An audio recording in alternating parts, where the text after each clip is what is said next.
निर्मल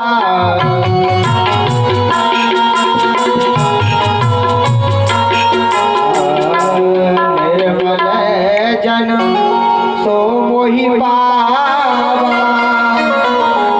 मोहि जा रहा था लेकिन मैंने दर्शन नहीं कर पाए। क्यों? मैंने यह फलश्रुति बाबा तुलसीदास जी महाराज की जो भरत जी महाराज को सुनाए तो भरत जी महाराज कहते हैं कि जैसा तुम अपने मन में सोचते हो ऐसे नहीं है भगवान।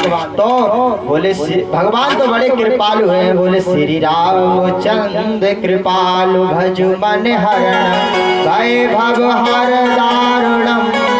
भव दारुण और भय दे तीनों का नाश करने वाले भगवान हैं। वो कृपा पात्र हैं। वो कभी भक्तों को अपनाते हैं क्योंकि भगवान तो कहते हैं कि सन्मुख हो ये जीव मोहे जवाही जन्म कोट अगना सहतवहि।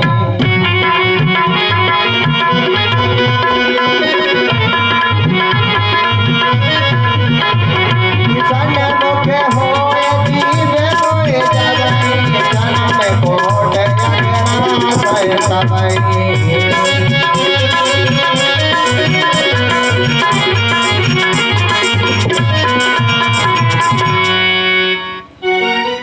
श्री भरत जी महाराज कहते हैं कि भगवान की कृपा तो ऐसी है कि जो जीव भगवान के सन्मुख हो जाता है तो एक जन्म की कौन कहे जन्म कोटि कई जन्मों के उसके पाप भगवान हरण कर लेते हैं जब जीवात्मा परमात्मा की ओर एक कदम रख देता है।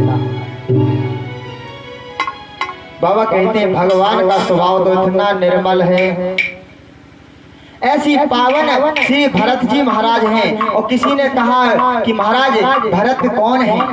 भरत जिस समय श्री भरत जी महाराज अयोध्या में आए और भरत जी महाराज को यह पता चला कि श्री राम जी के लिए वनवास हो गया है तो अपनी मैया से भी भरत जी महाराज ने, क्योंकि हमने इस कथा को श्रवण कर लिया है श्री देवी जी के मुखारबिंद से, हम आपको यह संक्षेप बताना चाहते हैं कि श्री भरत जैसे धर्मात्मा इस पावन भूमि पर हुए हैं कि जो अपनी मैया जननी से भी कहते हैं कि माँ आपने तो ऐसा किया है कि ऐसा कोई कर नहीं सकता। माता केकई कहती है कि भरत आप क्या कह रहे हो? श्री भरत जी महाराज कहते हैं कि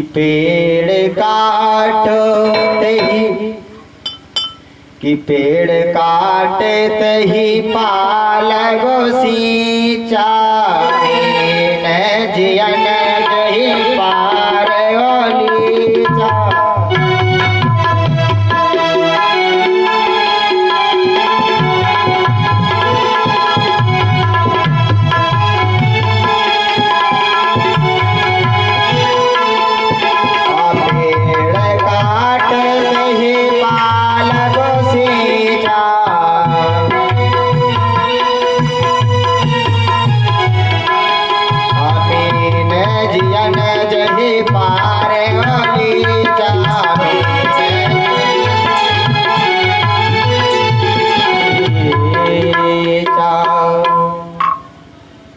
पेड़ काटते हैं पालव सींचा मीन जियन जही पार लीचा। जैसे कोई पेड़ को काट दे और पेड़ काटने के बाद उसकी पत्तियों को कोई पानी दे और कहे कि ये पेड़ हरा भरा बना रहे। पेड़ कभी हरा भरा नहीं हो सकता है क्योंकि पेड़ की जो जड़ थी वो कट गई। मैया तेरे तो वैसे ही किया है। आए राम नाम का जो पेड़ था वो तो महाराज पट गया है। अब तो भरत रूपी शाखाओं में पानी देने से क्या राम नाम की खेती जीवित रहेगी? एक कदाचित नहीं हो सकता है। ऐसे ही महाराज धर्मात्मा श्री भरत जी महाराज, क्योंकि तीनों लोकों में भरत जैसा कोई राजा नहीं हुआ है। राजा राज गद्दी पर बैठकर बनता है, राज सिंहासन पर बैठता है। धन्य है महाराज भरत जी के लिए कि महाराज भरत जी धरती पर भी राजा नहीं बनते हैं। भरत जी का भाव है कि धरती पर क्यों नहीं बैठना चाहता मैं, क्योंकि मेरी माता जानकी का जन्म भी धरती से ही हुआ है तो मैं माता की ऊपर बैठना नहीं चाहता। इसलिए भरत जी महाराज ने नंदी ग्राम में जाकर अपने एक खाई खोद कर उसमें रहने लगे श्री भरत जी महाराज। इसलिए बाबा ने कहा कि भरत भरत नहीं है, भरत तो महात्मा है, संत है। कि तात भरत तो मैं सब वेद साधु।